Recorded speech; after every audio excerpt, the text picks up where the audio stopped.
Good afternoon to all of you. मेरी voice आ रही है सभी को? Yes ma'am. ओके, तो आज हम लोग पढ़ेंगे accommodation of eye and its anomalies. ठीक है, क्लियर है? ममता, समझ आ रहा है? Yes ma'am. Okay.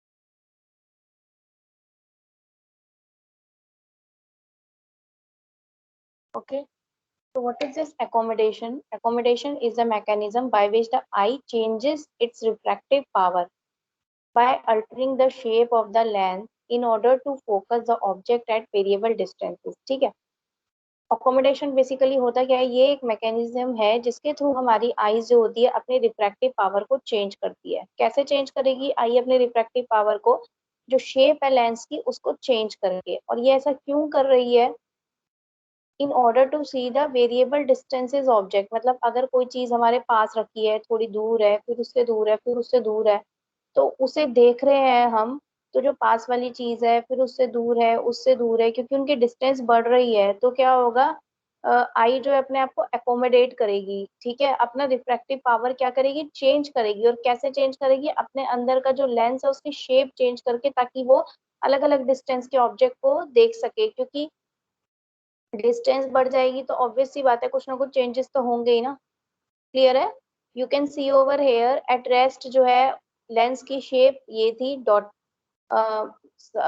Oval shape थी। एकोमोडेटेड लेंस ने अपनी शेप चेंज कर दी। Dotted dotted is the accommodated lens. Clear है?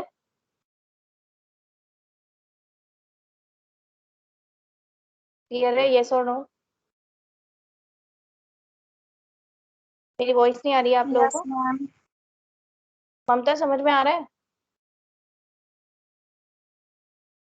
Yes ma'am. ओके, तो व्हाट इज दिस एकोमोडेशन? ये एक मैकेनिज्म है जिसकी वजह से आई अपना जो रिफ्रैक्टिव पावर होता है वो चेंज करती है। कैसे कैसे चेंज करेगी? उसमें भी तो आई के अंदर कुछ ना कुछ चेंजेस होने चाहिए, तभी तो उसकी रिफ्रैक्टिव पावर चेंज होगी। ठीक है, by altering the shape of the lens. और ये ऐसा क्यों कर रही है? एकोमोडेशन क्यों कर रही है आई? ताकि वो फोकस करे ऑब्जेक्ट को जो अलग अलग डिस्टेंस पे रखे हुए हैं। ठीक है, क्लियर है?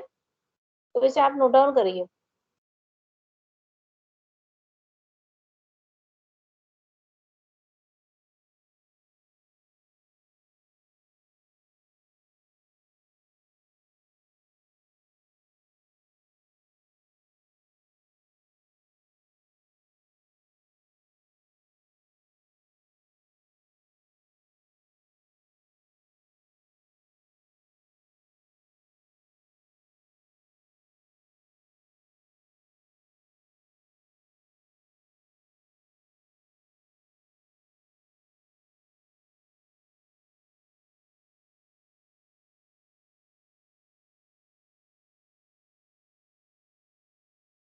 हो गया नोट डाउन?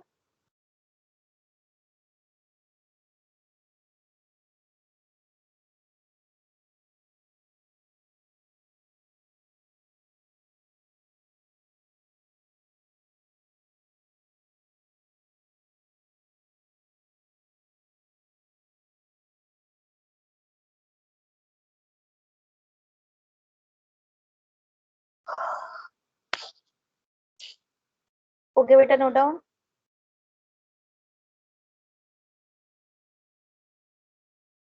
ममता, यस मैम, हो गया। समझ आया ममता क्या होता है एकोमोडेशन?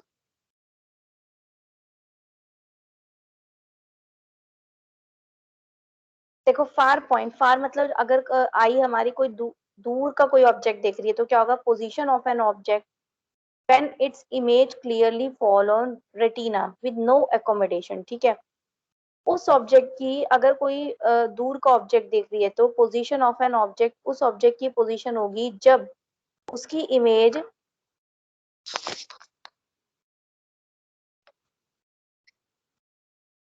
क्लियरली हमारे रेटिना के ऊपर गिरेगी विद नो एकोमोडेशन, उसमें कोई भी लेंस चेंजेस नहीं होगा। ठीक है, दूर के ऑब्जेक्ट की बात कर रहे हैं। Near object nearest point clearly seen with maximum accommodation, maximum lens change हुआ है मैक्सिमम एकोमोडेशन से, हमें पास की चीज दिखी है, जबकि दूर की चीज में कोई भी एकोमोडेशन नहीं है। Range of accommodation distance between the far point and near point, समझ आ रहा है?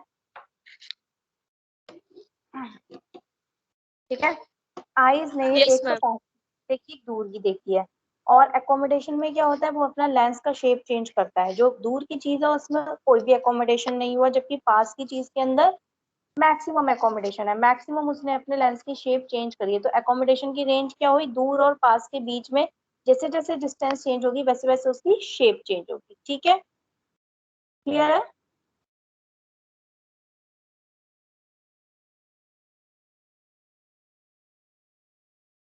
क्लियर है? Yes, yes ma'am. or no? Then amplitude of accommodation. What is this amplitude of accommodation? Dioptric power difference between rest and fully accommodative eye. Okay. जो एक तो हम देख रहे हैं उसमें अगर हमारी फुली एकोमोडेटिव आई है, और एक है कि हम वो पॉइंट देख रहे हैं जहाँ पे एकोमोडेशन हो ही नहीं रहा, तो रेस्ट हुई ना, तो इन दोनों के बीच के जो डायप्टिक पावर डिफरेंस होगा that is amplitude of accommodation. Amplitude is equal to dioptric power difference between rest and accommodative eye.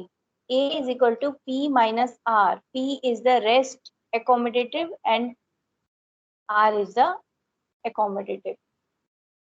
P is the value of near point.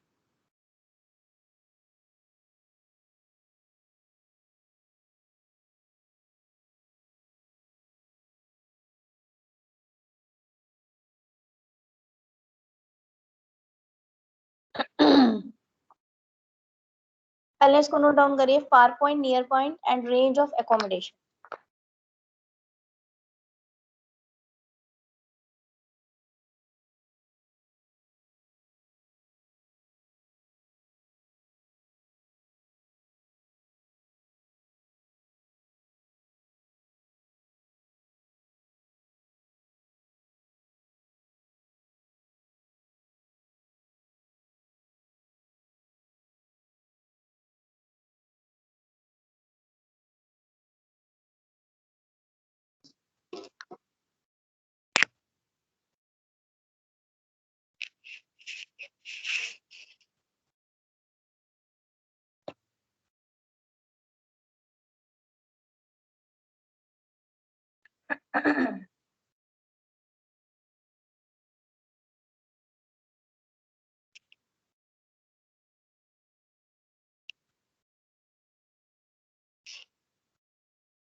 हो गया note down? Yes, ma'am. Then amplitude. ठीक है, then accommodative convergence या accommodation ratio क्या होता है? पास के object को देखने के लिए accommodation for clear retinal images and convergence for binocular single vision.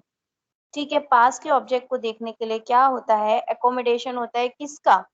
Clear retinal image का, और कन्वर्जेंस होता है, कन्वर्जेंस पता है ना, इकट्ठा होना लाइट का, फॉर बाइनोकुलर सिंगल विजन। ठीक है, number of prism dioptre of convergence which accompanies each diopter of accommodation is number of prism। कितने प्रिज्म हम यूज करेंगे, number of prism dioptre of convergence, convergence के लिए कितने प्रिज्म डायप्टर यूज होंगे जो एक कंपनीज करेंगे क्या, हर एक डायप्टर ऑफ एकोमोडेशन, हर एक डायप्टर ऑफ एकोमोडेशन को एक साथ लेके चलेंगे, तो वो कैसे हम पता लगाएंगे, A C divided by A. Normal range जो होती है इसकी 3:1 टू 5:1 होती है। ठीक है, क्लियर है।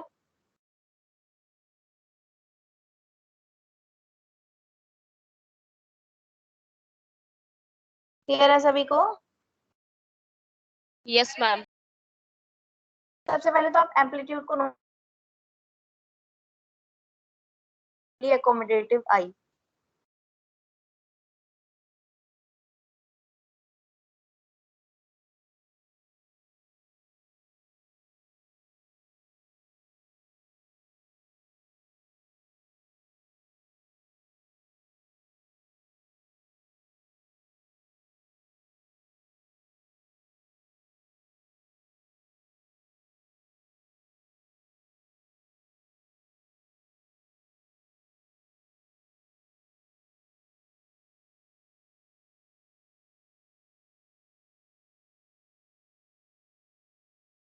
हो गया note down. Yes, ma'am. Okay, now accommodative convergence या एकोमोडेशन रेशियो होता क्या है, कोई भी पास के ऑब्जेक्ट को देखने के लिए कि क्लियर इमेज बने, कन्वर्जेंस बने फॉर बाइनोकुलर सिंगल विजन, उसके लिए हमें ये करना पड़ता है। और उसके लिए क्या होता है, number of prism dioptre of conversion, जो हर एक डायप्टर का एकोमोडेशन ले, वो क्या होता है, ए सी डिवाइडेड बाय ए, जिसकी रेंज होती है 3:1 से लेके 5:1। ठीक है, कुछ समझ में आ रहा है। Yes, ma'am. नोट डाउन करिए।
हो गया बेटा note down. Yes, ma'am. Now there are a different theories of accommodation. ठीक है, the exact mechanism of accommodation is not known, but in the year of 1801 young scientist reported lens is responsible for accommodation। 1801 में एक Yong नाम के scientist ने देखा था कि lens is responsible for accommodation। ठीक है, principal fact that accommodation is a feature of increase in the curvature of the lens which affect interior surface mainly। What he said that कि जो accommodation है वो किसका फीचर है, कि ये जो लेंस है ना हमारा, इसका सरफेस, इसका जो कर्वेचर, कर्वेचर क्या है, कर्व जो बन रहा है, वो क्या हो रहा है, इंक्रीज हो रहा है, जिसकी वजह से एकोमोडेशन हो रहा है और अंदर का सरफेस जो है वो अफेक्ट हो रहा है। ठीक है, उसकी वजह से ही अभी मैंने बोला था ना, लेंस की शेप चेंज हो जाती है ताकि हम डिफरेंट डिफरेंट पॉइंट पर ऑब्जेक्ट को देख सके। तो इनके अकॉर्डिंग क्या था कि जो कर्वेचर है वो चेंज होता है लेंस का, जिसकी वजह से एंटीरियर, एंटीरियर मतलब सरफेस जो होता है, आगे का सरफेस जो होता है वो अफेक्टेड होता है। ठीक है, you can see over here this bluish one part, समझ में आया? Yes, ma'am. ममता समझ में आ रहा है? Yes, ma'am. Then relaxation theory of Helmholtz, ठीक है, it is also known as capsular theory. इन्होंने क्या कंसिडर किया था? that lens was elastic and in normal state it is stretched and flattened by tension of the suspensory ligament. Lens क्या है? Elastic है और अपने नॉर्मल स्टेज के अंदर ये खिंचता है और फ्लैट हो जाता है और उसके ऊपर खिंचाव क्रिएट हो जाता है by the suspensory ligament during accommodation. ये तो नॉर्मल कंडीशन बता रहे हैं. जब एकोमोडेशन होता है तो कॉन्ट्रैक्शन होता है बेटा सीलियरी मसल्स का. वो क्या करता है? छोटा कर देता है सीलियरी रिंग को और मूव करता है toward the equator of the lens और लेंस के इक्वेटर की तरफ मूव करता है. ठीक है, जब अकोमोडेशन होता है तो सीलियरी मसल क्या होती है? छोटी हो जाती है, छोटे कर देती है किसको? सीलियरी रिंग को, और वो इक्वेटर ऑफ द लेंस की तरफ मूव करने लगता है. Relax the suspensory ligament relieving the strain. अगर हम सस्पेंडरी लिगामेंट जो टेंशन में है, खिंचाव में, उसे रिलैक्स कर देंगे तो स्ट्रेन भी रिलीव हो जाएगा. Lens assume more spherical shape, increasing thickness and decrease the diameter. ठीक है, डायमीटर कम हो रहा है और उसकी थिकनेस बढ़ रही है. ठीक है, लेंस को एज्यूम किया जाता है कि ये स्फेरिकल शेप में है.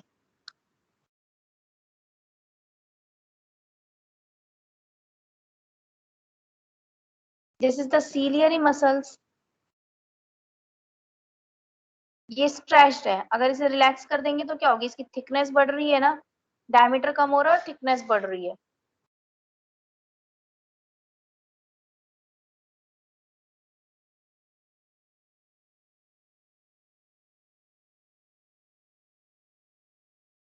पहले ये थ्योरी नोट डाउन करिए, फिर इसके फेवर और अगेंस्ट लिखवाएंगे.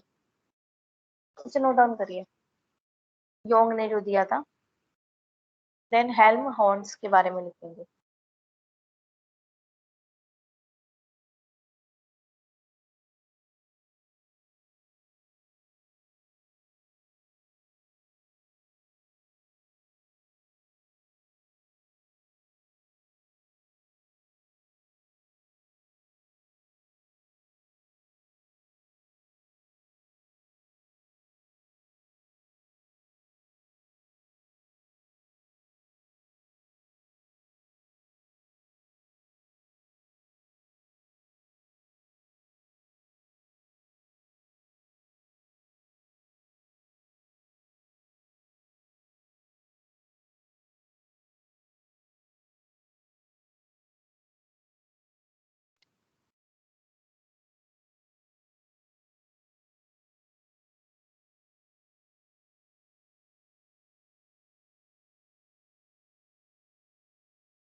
सब लोग नोट डाउन कर रहे हैं? Yes, ma'am. ओके.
ओके बेटा, note down theory of accommodation.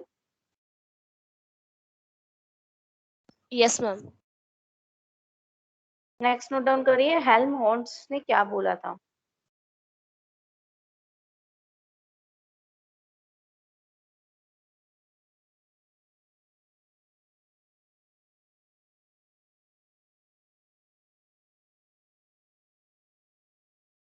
This is also known as capsular theory, Helmholtz relaxation theory.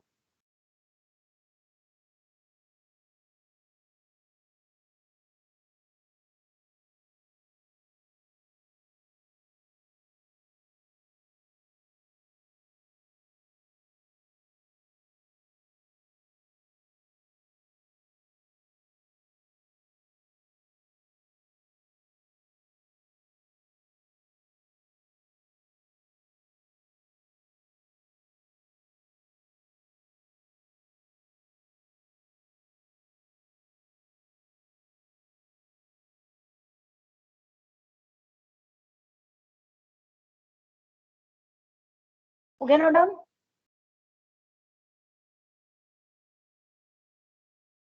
Yes, ma'am.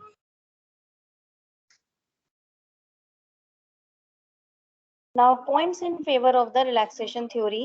Imaging technique show करती है कि सीलियरी मसल मूव करती है एंटीरियरली, ठीक है, आगे की तरफ, and the equatorial edge of the lens move away from, जो इक्वेटोरियल एज है लेंस का वो दूर जा रहा है फ्रॉम स्क्लेरा ड्यूरिंग एकोमोडेशन, ठीक है। तो ये पॉइंट क्या है, ये इस थ्योरी का फेवर कर रहा था, ठीक है। कैसे, ये इन्होंने क्या बताया, सिलियरी मसल तो आगे की तरफ मूव करती है और इक्वेटोरियल पॉइंट जो है, एज है लेंस का, वो स्क्लेरा से दूर मूव करता है ड्यूरिंग द एकोमोडेशन। देन जोनियो videography show zonular fibres extending from ciliary process to lens equator, ठीक है।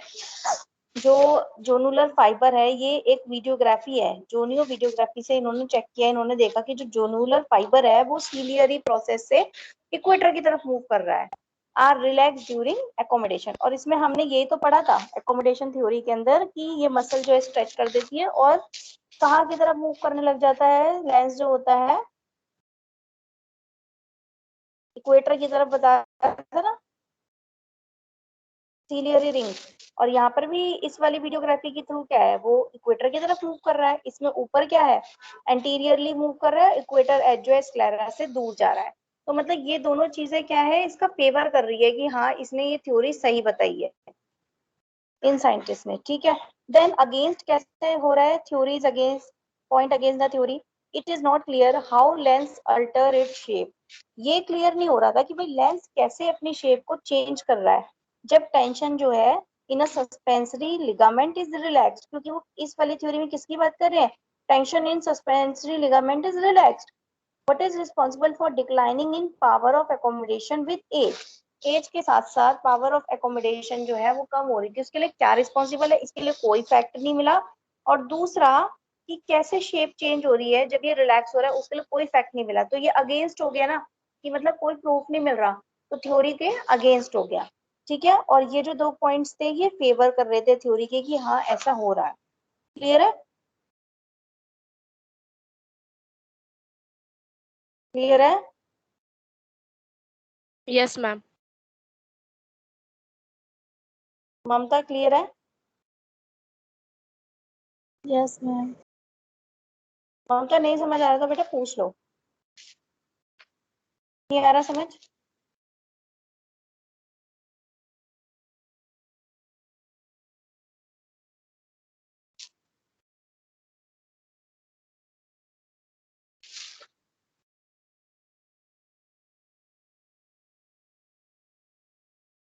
चलिए पहले लिखिए points in favour of relaxation theory.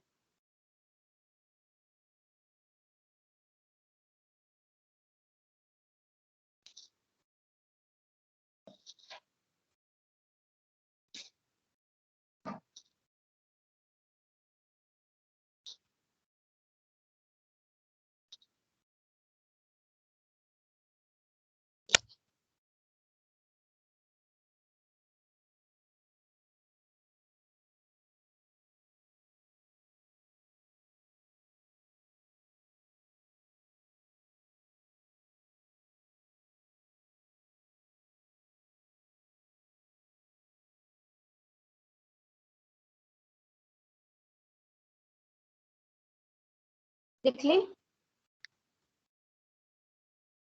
Yes, ma'am. Then against लिखो, point against the theory.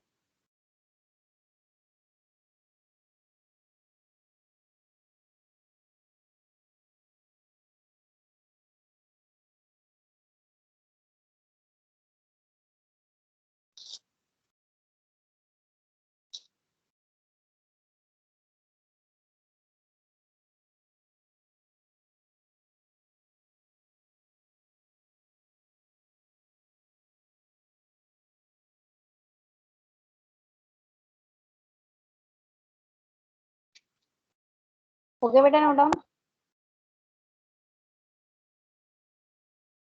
Yes, ma'am. Now Gullstrand mechanical model of accommodation, ये किस पे based है? हेल्महोल्ट्ज हाइपोथेसिस पे। Gullstrand devised a mechanical model to explain accommodation. इन्होंने क्या किया था? एक मैकेनिकल मॉडल बनाया था एक्सप्लेन करने के लिए एकोमोडेशन को। It show in unaccommodated state elasticity of choroid is stronger than lens. ठीक है, अगर आई हमारी अनअकोमोडेटेड स्टेट में है, अकोमोडेशन नहीं हो रहा है, तो जो कोरोइड की इलास्टिसिटी है वो लेंस से ज्यादा है, मतलब वो ज्यादा टेंशन क्रिएट कर सकता है। When accommodation come into play, wait that is ciliary muscle contract to overcome elasticity of choroid. Simply इसका मतलब ये है कि एक मॉडल बनाया था, मैकेनिकल मॉडल बनाया था चेक करने के लिए एकोमोडेशन। तो उन्होंने क्या देखा कि कोरोइड की, जो आई के अंदर कोरोइड होता है, उसकी इलास्टिसिटी ज्यादा होती है as compare to lens in unaccommodated state. लेकिन जब अकोमोडेशन होता है तो लेंस की इलास्टिसिटी ज्यादा हो जाती है। It help lens to take accommodated shape, और वो ही हेल्प करता है लेंस को एक शेप लेने में। ठीक है,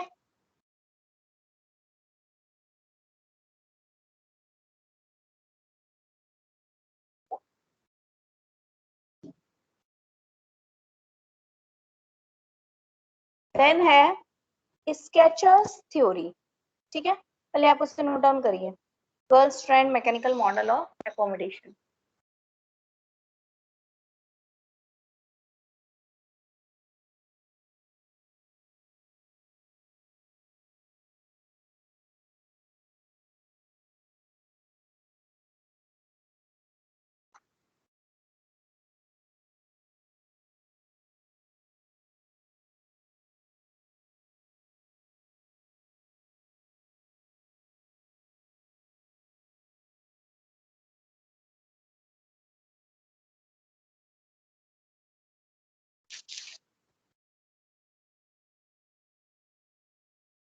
नोट डाउन कर रहे हैं सभी? Yes, ma'am.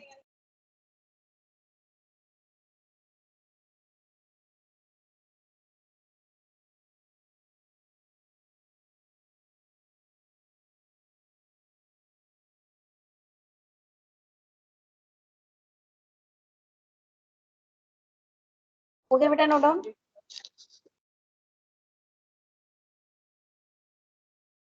Yes, ma'am. Okay, then next है स्केचर्स थ्योरी। इसमें क्या है?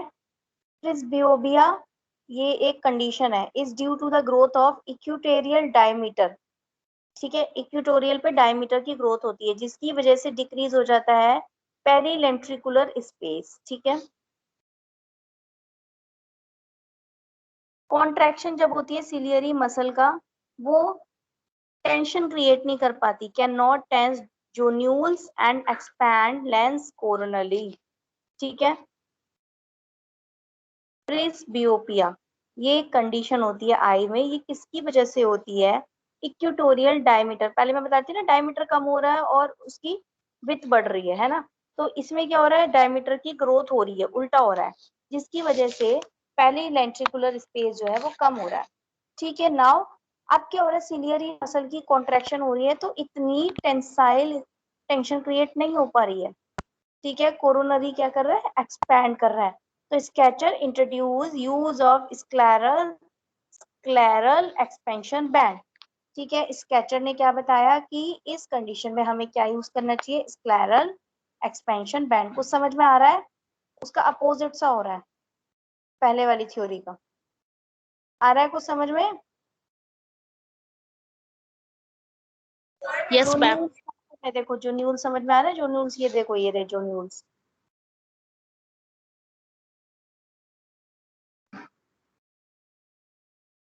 ठीक है,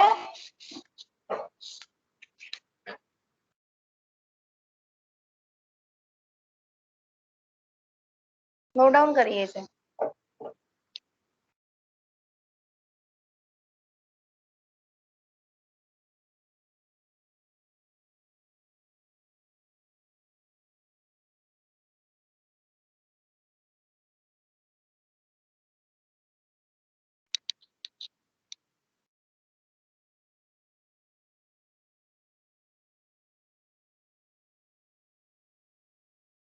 हो गया नोट डाउन? Yes, ma'am.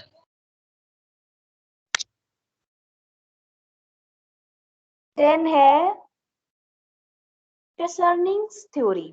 इस थ्योरी ने एट्रीब्यूट किया increase curvature of capsule to increasing tension of the zonule. Zonule के टेंशन को इंक्रीज करने के लिए जो कैप्सूल का कर्वेचर है उसे इंक्रीज किया। इसने बताया कि contraction of ciliary muscle pull zonules directly. अगर सिलियरी मसल कॉन्ट्रैक्ट करती है तो जोन्यूल्स भी डायरेक्टली खिंचते हैं, ठीक है, जिसकी वजह से टेंशन क्रिएट होती है कैप्सूल के ऊपर at equator of the lens, lens के इक्वेटर पे, और शेप चेंज हो जाती है। ठीक है, पोल्स होते हैं, बल्ज हो जाते हैं, बाहर की तरफ निकलते हैं और शेप चेंज हो जाएगी। शेप चेंज होगी तो एकोमोडेशन होगा। समझ में आ रहा है कि नहीं आ रहा? Yes, ma'am. पक्का?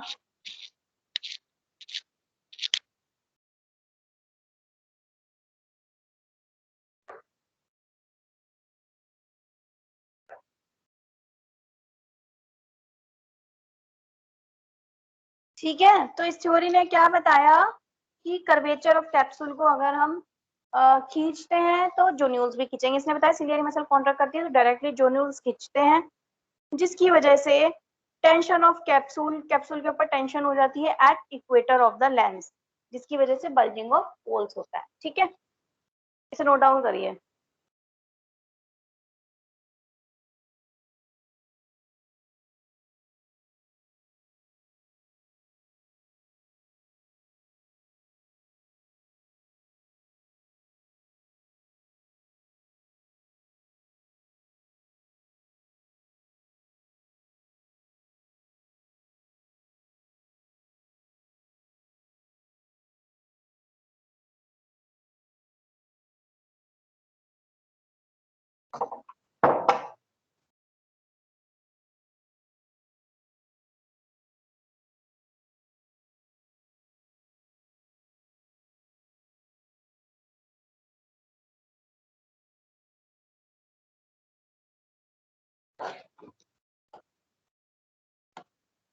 हो गया बेटा?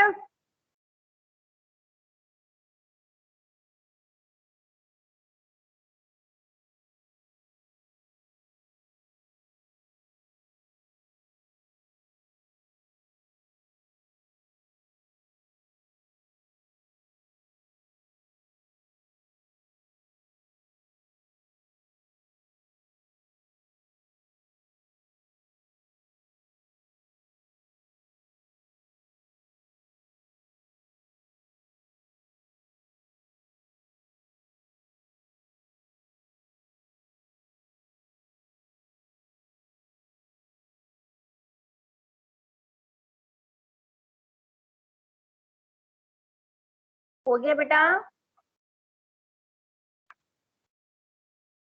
Mamta and Srishti? Yes, ma'am.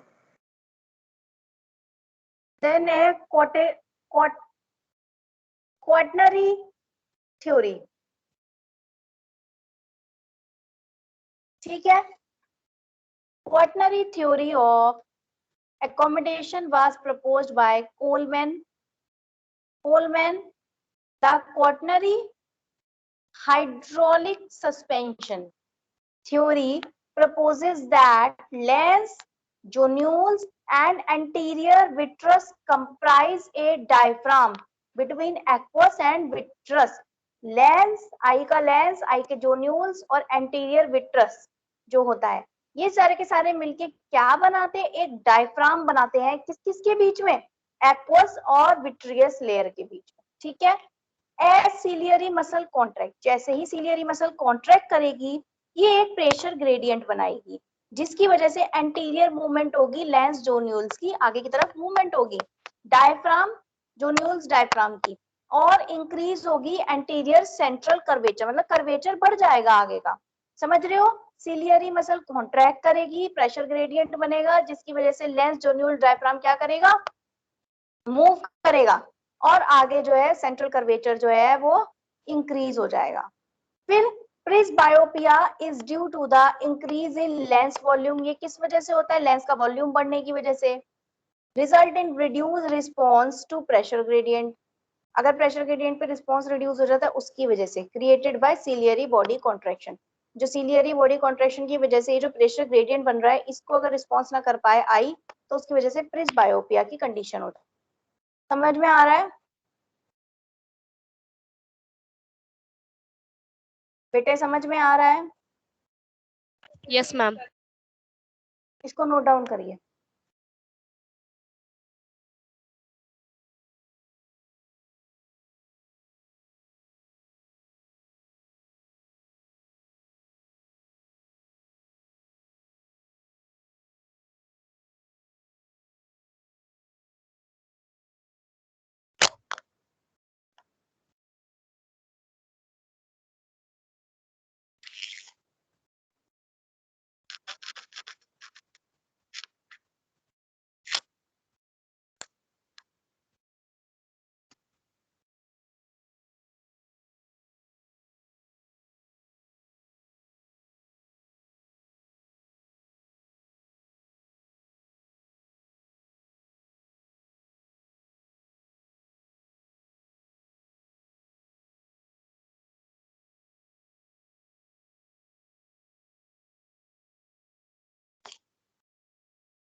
चलिए बेटा नोट डाउन। Yes, ma'am. इसे भी करिए। This is the continuation of that theory.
हो गया बेटा note down?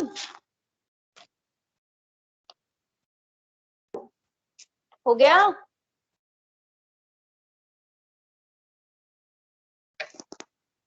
Yes, ma'am. Now types of accommodation, ठीक है। Tonic accommodation, proximal accommodation, reflex accommodation and convergence accommodation. Tonic accommodation क्या होती है? It is due to the tonus of ciliary muscle and is active in absence of a stimulus, ठीक है। ये किस वजह से होती है? टोनस ऑफ सिलियरी मसल्स की वजह से, और ये एक्टिव होती है in the absence of stimulus. जब तक कोई स्टिमुलस नहीं मिलता तब तक ये एक्टिव होती है।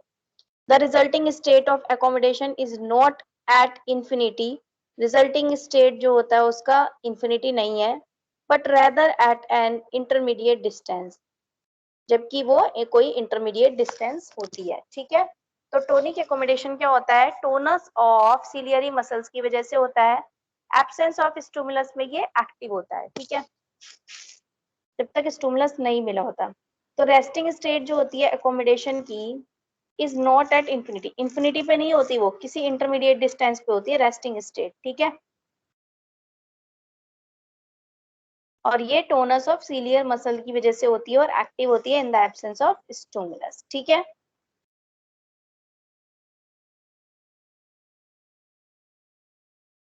समझ आ रहा है?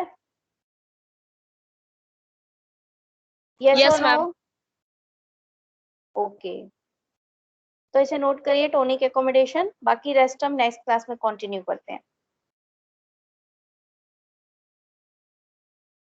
आप सिर्फ नेम नोट कर लीजिए, टाइप्स ऑफ एकोमोडेशन में नेक्स्ट क्लास में एक्सप्लेन करती हूँ,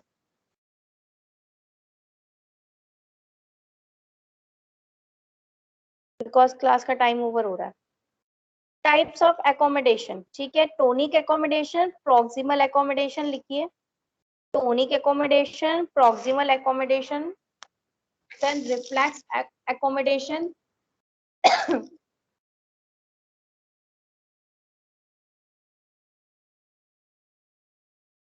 then convergence dash accommodation.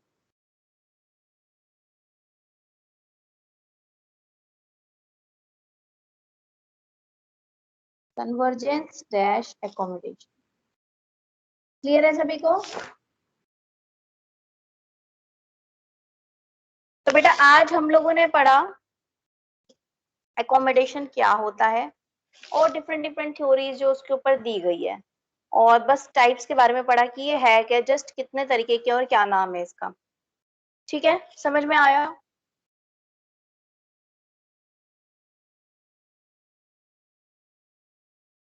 समझ आया नहीं आया? Yes, ma'am. ममता,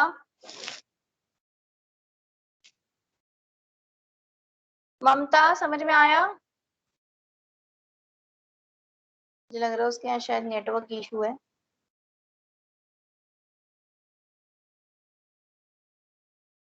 कोई डाउट्स कुछ पूछना हो? No, ma'am. ओके।